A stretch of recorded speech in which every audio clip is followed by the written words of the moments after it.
최근 외국인들이 한국인의 특징에 대해서 입을 모아 하는 이야기가 있습니다. 바로 한국인들의 신체가 과거에 비해 몰라보게 커졌다는 것인데요. 실제로 최근 한국을 방문한 여행객들이 한국에서 가장 놀란 부분 중 하나가 한국인들의 신체가 동양 사람이라고는 믿기지 않을 만큼 평균 신장이 커졌다고 말해 최근 글로벌 해외 커뮤니티에서 화제가 되고 있습니다.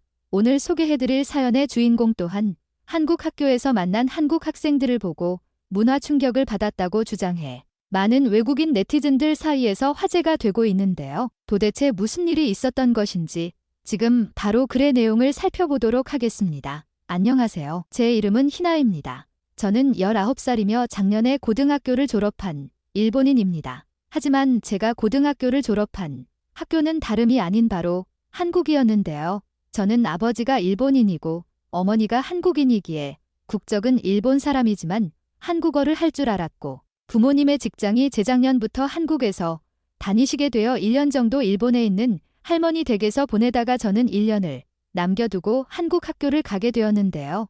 일본에서의 학교 생활이 혼혈이라는 이유로 너무나도 힘들었기 때문입니다. 그렇게 한국으로 그것도 고등학생 때 전학을 온 저에게 한국 학생들은 매우 친절하게 대해주었고 친구들의 친절한 모습 외에도 한국 학교 시설과 교육에 대해 이곳 사람들하고 제가 경험한 경험담을 공유하고 싶어서 이렇게 글을 쓰게 되었습니다. 먼저 일본 학교와 한국 학교가 다른 가장 큰 부분은 바로 학교 급식이었는데요. 소박하고 정겨운 일본의 학교 급식이 저는 개인적으로 좋았지만 한국 학교를 다니며 먹었던 급식이 모두 무료로 제공된다는 것을 보고 분명 일본이 한국보다 더 부자 나라인 줄 알고 있었는데 일본은 월 5,500엔 정도를 내야 급식을 학교에서 제공해 주었기에 이런 무료 급식에 대한 부분을 경험한 저는 정말 놀랐습니다. 무엇보다 무료임에도 불구하고 한국 급식은 매일 화려할 정도로 음식 메뉴가 다양했는데요. 이러한 덕분인 건지 키 158cm인 저는 일본 여성으로는 지극히 정상적인 평균 신장이었지만 한국에서는 난쟁이가 된 것처럼 키가 상대적으로 작아져서 일본 고등학교에서는 딱 중간 위치에 자리 잡았던 저는 신체 검사라는 것을 한국에서 받은 이후 크다고는 생각했지만 이 정도일 줄은 전혀 몰랐던 친구들의 신장을 경험하고 깜짝 놀라게 되었습니다. 아무리 급식과 영양소가 공급된다 해도 제가 아는 한국인들은 적어도 저희 일본인 할머니께서 말씀하신 한국인들은 과거부터 일본인들보다 키가 많이 작은 것으로 알고 있었거든요. 신체 검사를 하는 날 저는 키가 저희 반에서 가장 작다는 것을 눈앞에서 확인할 수 있었고 한국인 여학생들은 평균 167cm 정도에 남학생들은 180cm가 넘는 학생들이 대다수여서 일본하고는 비교도 안 될 정도로 한국인 학생들의 신장은 제가 생각했던 것과는 달리 매우 크다는 것을 경험하고 정말 놀랐습니다. 생각을 해보니 한국인 어머니의 신장이 딱 168cm 정도인데 일본인 아버지의 신장도 그 정도라 상대적으로 어머니 신장이 더 커 보였거든요. 저는 어머니가 한국에서 매우 큰 신장을 가진 사람인 줄 알았는데 그게 아니라 한국에서의 평균 신장이 이 정도였다는 것에 깜짝 놀랐습니다. 이 밖에도 한국 학생들은 제가 혼혈이라는 것에 거부감 없이 친절하게 대해주었는데요. 나중에 알게 된 것이지만 일본만큼 세계적으로 외국인들에 대한 거부감이 있는 나라가 없고 한국만큼 외국인들에게 친절한 나라가 없다는 것을 이 커뮤니티에 올라온 글들을 통해 알게 된 후 제가 한국에서 1년간 생활하며 경험했던 일들을 여러분들에게 공유해서 저와 비슷한 경험이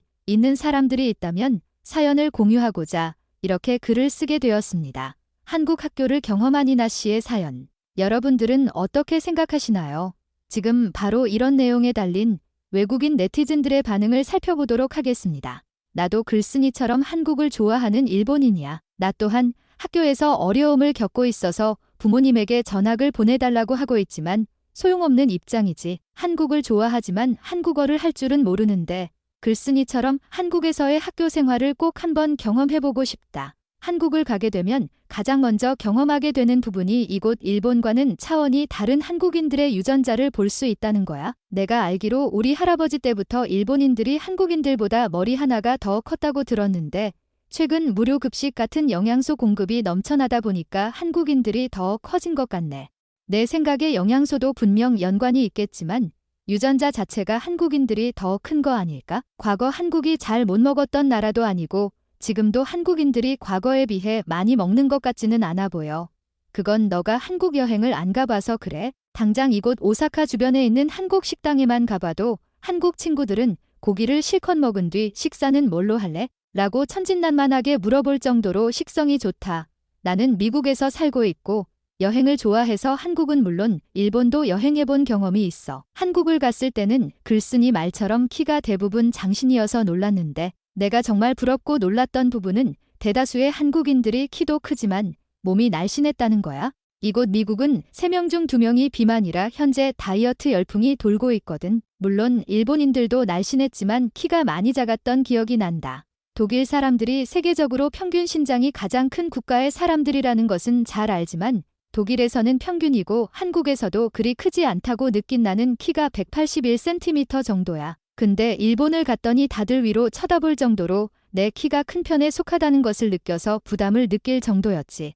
한국인들은 정말 아시아 사람들이 맞긴 한 걸까? 유전자를 찾아보면 서양인들의 유전자가 흐르는 거 아니야? 어떻게 아시아 사람들 중 평균 신장이 180cm 가까이 되는 사람들이 나올 수 있는 거지? 내가 인터넷을 통해 검색해보니까 일본은 남자 평균이 170cm 정도밖에 안 되는데 한국은 그것보다 훨씬 더 크다. 프랑스와 이탈리아보다 더 크다는 것에 놀랐어. 아쉽게도 서양인들이 한국인의 피가 흐른다고 표현하는 게 더 맞을 거야. 그 이유는 한국은 반만년 역사라는 깊은 역사를 가진 민족들이거든. 반면에 이곳 미국은 반만년은커녕 500년 역사도 없기에 한국인들의 키가 큰 것이 서양 사람들의 영향을 받아서가 아니라 서양 사람들이 한국인의 영향을 받아서 크다고 표현하는 게 이론적으로는 맞는 말이다. 역사적으로 깊이가 다르니 너의 말도 분명 공감한다. 하지만 서양인들은 과거부터 신장이 컸고 한국인들은 최근에 와서야 키가 큰 것 아니야? 한국 중년층 아저씨들도 저렇게 키가 크다고. 한국의 남산 같은 곳에 산책을 하러 가봐. 나는 한국에서 2년간 직장 생활을 할 때 이곳 네덜란드에서도 작은 키가 아닌 188cm 정도였는데 나만큼은 아니지만 한국 중년들은 180cm 넘는 사람들도 의외로 많다. 한국인들이 키가 크다는 것은 고등학교에서 그것도 체육부서 기준으로 평균을 내서 그렇다고 해. 게다가 실내화를 신고 키높이 깔창을 넣은 채로 신체 검사를 한다고 들었어. 반면에 일본인들의 평균 신장이 작다고 알려진 이유는 고령층이 많아서 그렇고 허리가 굽은 고령층들의 허리 굽은 신장을 평균 180cm가 넘는 요즘 일본인들이 커버하기 때문이지. 그건 말도 안 되는 소리야. 허리가 굽은 고령의 신장을 평균 신장으로 재는 나라는 없을 거다. 그리고 그 어떤 나라가 신발을 신고 키를 잰다는 거야. 나도 이 이야기를 들은 것 같아. 군인들이 특히나 평균 신장 뻥튀기가 심하다고 해. 한국의 경우 8cm 정도의 군화를 신고 키를 재기 때문에 사실상 일본인들의 신장이 더 크다고 알려져 있지. 내가 한국을 여행했을 때 의외로 키높이 깔창을 신은 사람들은 찾아볼 수 없었어. 한여름에 대부분 슬리퍼만 신었거든. 반면에 일본을 갔을 때에는 한여름에도 구두를 신은 사람들이 많았지. 너가 하는 말은 반대의 케이스야. 일본인들은 생각보다 훨씬 더 작고 한국인들은 생각보다 훨씬 더 크다는 게 내가 직접 경험한 결론이다. 외국인 네티즌들의 반응은 여기까지입니다. 오늘도 끝까지 시청해주셔서 감사드립니다. 구독과 좋아요는 제게 큰 힘이 됩니다. 감사합니다.